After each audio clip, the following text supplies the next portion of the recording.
चलो कल जितना सीखे थे तो उससे आगे चलो। आज सीखेंगे क्या? पूरक।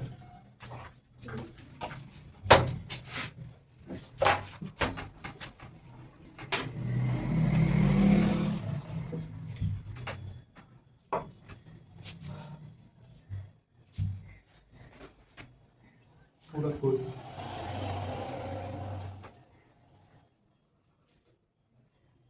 वह है कौन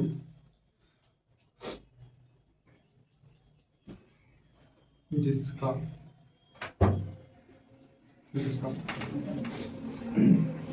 दो कोण का योग 90 होता है। पूरक कोण किसको कहते हैं? दो कोण का योग, दो कोण को जोड़ने से कितना आएगा? 90 आएगा। ए का पूरक बी और बी का पूरक ए, इन दोनों को अगर जोड़ेंगे तो कितना आना चाहिए? 90। इसको कौन सा कोण कहेंगे हम लोग? पूरक कोण। क्या कहेंगे? जब भी पूरक कोण का बात आएगा क्या बोलेगा? अगर क्वेश्चन में बोल देगा कि पूरक कोण निकालो, तो पूरक कोण निकालने का मतलब ये हुआ कि दोनों कोण जोड़ करके ए और बी को जोड़ करके कितना आएगा? 90। क्वेश्चन अगर ऑब्जेक्टिव में भी आ जाए कि पूरक कोण का योग कितना होता है?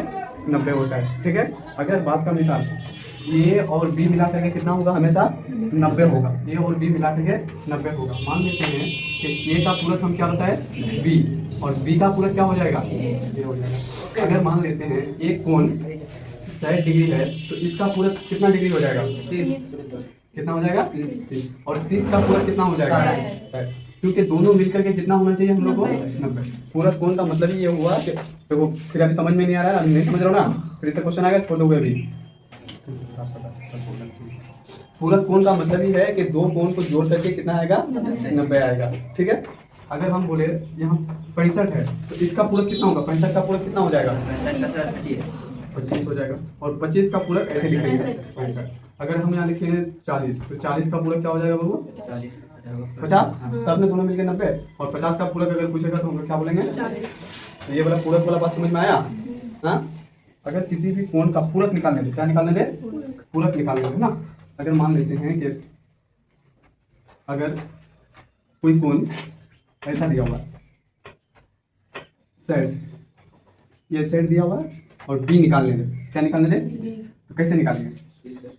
ये तो डायरेक्ट अपने दो कोण के योग को योग 90 होने से उसको क्या कहेंगे हम लोग? पूरक कोण कहेंगे। पूरक निकालने का फॉर्मूला क्या हो गया? 90 माइनस 4। 90 माइनस, यहाँ तक समझ में आया? चलो ठीक, इसको उतारो तो जल्दी उतार लो, उसके बाद फिर आगे चलेंगे।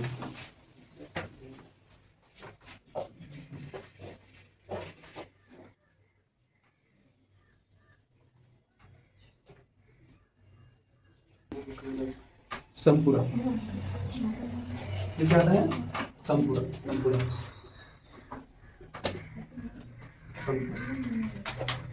क्या है? समपूरक। समपूरक उसको कहते हैं, बढ़िया से सुन लो, समपूरक उसको कहते हैं वो कोण, दो कोण का जोड़ या योग अगर 180 होगा, क्या होगा? तब उसको हम क्या कहेंगे? समपूरक। समपूरक। पूरक नहीं कहेंगे। पूरक के लिए कितना होना चाहिए? 90 होना चाहिए, लेकिन समपूरक के लिए कितना होगा? दो कोणों का योग कितना होना चाहिए? 180। हम बोले कि ए का संपूरक क्या है? बी है। क्या है? बी। तो बी का संपूरक क्या हो जाएगा? ए हो जाएगा। अगर हम बोले कि ए अगर 80 है, कितना है? 80, तो इसका संपूरक कितना हो जाएगा? 100 हो जाएगा ना। सब में दोनों मिलकर कितना हो जाएगा? तो 100 का संपूरक कितना हो जाएगा? 80। अगर हम बोलेंगे 90 है तो 90 का संपूरक क्या हो जाएगा? पूरक नहीं, संपूरक ना। कितना हो जाएगा? 90। बात समझ में आ रहा है? पूरक संपूरक ऐसे किया ना। संपूरक कितना हो जाएगा? 90। अगर मान लेते हैं कि ये वाला है अगर 30 डिग्री, क्या है? तो बताओ कि इसका संपूरक कितना हो जाएगा? 150। 150, 150, 60, 70, 80, 180 हो गया ना। लेकिन ये तो तुम लोग डायरेक्ट बता दी। अगर ये वाला कोण 70 है, कितना है? तो 70 का संपूरक क्या हो जाएगा? 70 का 110। लेकिन अब उसमें कितना डिग्री होगा? उसमें पूरक में 90 डिग्री होगा, और इसमें कितना हो जाएगा? 180 डिग्री हो जाएगा। क्या हम समझ में आ रहा है? मतलब पूरक और समपूरक में यह फर्क है कि उसमें दो कोण को उसमें भी जोड़ेंगे, दो कोण को इसमें भी जोड़ेंगे, लेकिन उसमें कितना होगा? 90 होगा। इसमें कितना होगा? 180। और 21 में 180 होता है। और इसमें त्रिभुज के अंतर कोण है ना, त्रिभुज के अंदर वाले तीनों कोण को भी जोड़ते हैं तो कितना आता है 180 आता है, ठीक है ना।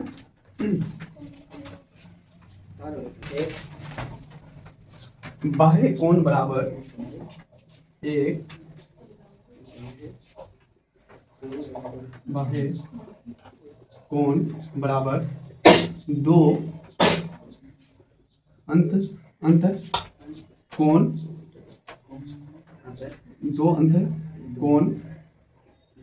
का योग होता है।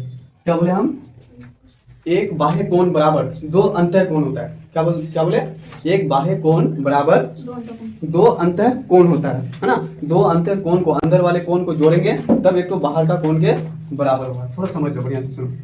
एक तो एक त्रिभुज है, क्या है बाबू ये बी,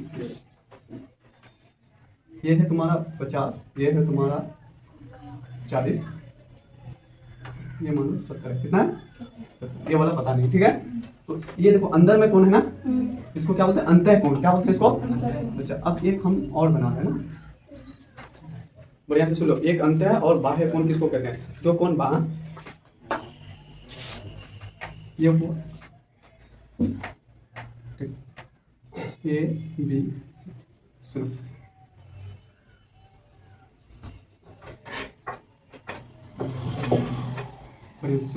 ये जो अंदर में कोण है इसको क्या बोलते हैं हम लोग अंतः कोण, क्या कहते हैं। अब ये वाला देखो, ये वाला देखो बाहर में है ना, यहाँ से इधर बढ़ गया है तो इसको बोलते हैं बाह्य कोण। क्या बोलते हैं बाह्य कोण। अब सुनो ये वाला कोण और ये वाला कोण मिलकर के कितना होना चाहिए था 180, लेकिन यहाँ दोनों दिया हुआ है, कितना दिया हुआ है 70 और 50, कितना दे दिया हुआ है और चाहिए कितना 60 अगर देंगे तो क्या पूरा कंप्लीट हो जाएगा, ये वाला अंतर बोला हो जाएगा।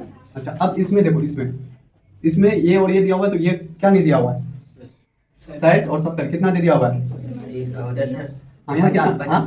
यहाँ कितना लगेगा 50। अब बढ़िया से सुनो, इसको अगर हम लोग ऐसे भी निकाले, हम लोग कैसे निकालते थे, ये प्लस बी प्लस बराबर 120 बचेगा कितना, बताओ। ये वाला साइड निकल गया ना, कैसे निकालें डायरेक्ट, ये बी सबको समझ में आना चाहिए। 180 ये उस पर जाएगा तो माइनस में 130 बचेगा कितना, ये वाला 50 हो गया। लेकिन हम क्या बोले बढ़िया से सुनो, एक बाह्य कोण बराबर एक तो बाहर का कोण बराबर दो तो अंतर कोण के बराबर होगा। दो एक तो यहाँ अंतर कोण है और एक तो यहाँ, इन दोनों को जोड़ेंगे तब ये तो कोण बराबर होगा। क्या होगा बराबर होगा, बात समझ लो। अच्छा सुनो, अगर वो अभी समझ में नहीं आता, हम क्या पढ़ाए थे, ये वाला पढ़ाए थे ना, इसको क्या बताए थे, ये कितना डिग्री का पढ़ाए थे बताओ तो 360 डिग्री का, क्या 360। हाँ अगर इसको बीचों बीच से काट दिया ना तो ऊपर में कितना हो जाएगा और नीचे में, बात समझ में। अच्छा अब हम अगर इसको मिटा दे, देखो मिटा दे रहे हैं ना, तो अब बताओ तो कितना डिग्री का है ये पूरा तो, यहाँ से यहाँ 180। देखो यहाँ ऐसे करके ना, अगर हम इसको यहाँ से 20 से काट देंगे, अगर यहाँ 20 से काट दिए, बात का मिसाल ऐसे बीचों बीच से काट दिया तो इधर कितना बचा, इधर भी कितना बचा, तो दोनों मिलकर के 180 हो गया। अच्छा हो सकता है कि ये वाला हड्डी ऐसे अगर हम घुमा ऐसे दे दे तो ये तो तुम लोग को दिमाग में बैठ गया, ये कितना का है टोटल 180। चाहे इसको हम ऐसे भी हड्डी देंगे तो ये और ये दोनों मिलकर कितना होना चाहिए, ऐसे होना चाहिए ना। अच्छा अगर हम यहाँ पर बात का मिसाल सुनो, ये वाला जल्दी बताओ ये कितना डिग्री का हो जाएगा तुम लोग। अच्छा इसमें हम 2 4 डी फाड़ दिए, कितना फाड़ दिए, तो इसका मतलब 1 घर 2 घर 3 घर ये तीनों मिला करके कितना होना चाहिए 180 होना चाहिए। अच्छा अगर यहाँ पर हम यहाँ पर मान लेते हैं कि यहाँ 40 है तो यहाँ कितना का कमी है, तब ना दोनों मिलकर के क्या हो जाएगा। अब बढ़िया से सुनो, क्या जैसे ये वाला हड्डी है, ये वाला हड्डी देखो ऐसे है, सेम है, ऊपर से ऐसे करके है तो ऐसे करके ऐसे ये वाला हड्डी देखो ऐसे मिला करके देखो ऐसे है, बात समझ में आ रहा है सबको। तो यहाँ से यहाँ तक अगर ऐसे हो गया तो इसका पूरा वैल्यू कितना हो गया जल्दी बताओ 180 को जब हम काटे तो देखो ऐसे करके काट दिया है, तो काटे या ना काटे उससे क्या फर्क पड़ता है, लेकिन दोनों मिला करके अब कितना होना चाहिए 180। तो यहाँ अगर पहले से 50 दिया हुआ है इधर तो यहाँ कितना का कमी है 130। अगर यहाँ 130 दे देंगे तो ये दोनों मिलकर के कितना हो जाएगा 180 हो जाएगा। अच्छा ये तो डायरेक्ट ऐसे हम लोग बना लिए, फिर हम क्या बताए कि अगर इन दोनों को मिला देंगे तो कितना हो जाएगा 110। तो इसका मतलब ये होता है कोण होगा ही, क्या बोले, चाहे इसको इसको जोड़ो या इसको इसको जोड़ो या इसको इसको जोड़ो, दोनों अंतर कोण जोड़ करके तब ये वाला बाहर वाला कोण का बराबर होगा। बात समझ में आया हाँ। या फिर अगर ऐसे नहीं समझ में आया तो हम क्या बताए कि एक तो पूरा गोल है उसको आधा अगर काट दिया तो 180 रह गया, कितना रह गया 80 रह गया। तो ये अगर पूरा डी है और इसके ऊपर ऐसा है तो ये पूरा 180 का है। अगर यहाँ से इधर 50 दिया हुआ है तो यहाँ कितना का कमी है? 130 का कमी है। तो 130 का अगर कमी है तो दोनों मिलकर के तब ना ये आधा बनेगा। बात समझ में आया कि नहीं आया? तो इसलिए एक बाह्य कोण बराबर क्या होता है? 2 अंत्य कोण। ये दोनों को जोड़ने से तब इसके बराबर होगा। बोलो बात समझ में आया यहाँ तक? हाँ ठीक, जल्दी उतारो। अरे भुजा के त्रिभुज का प्रकार लिख लिया क्या? भुजा के आधार पर त्रिभुज का प्रकार भुजा के आधार पर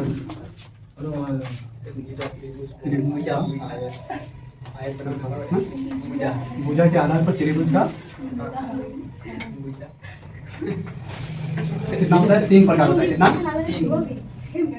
3 प्रकार। कितना प्रकार का होता है? 3 प्रकार। ध्यान से सुनो। त्रिभुज क्या प्रकार है?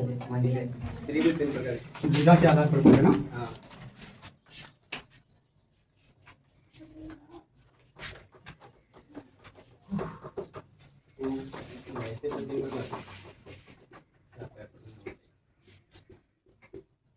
भुजा के आधार पर भुजा मतलब क्या बताए थे?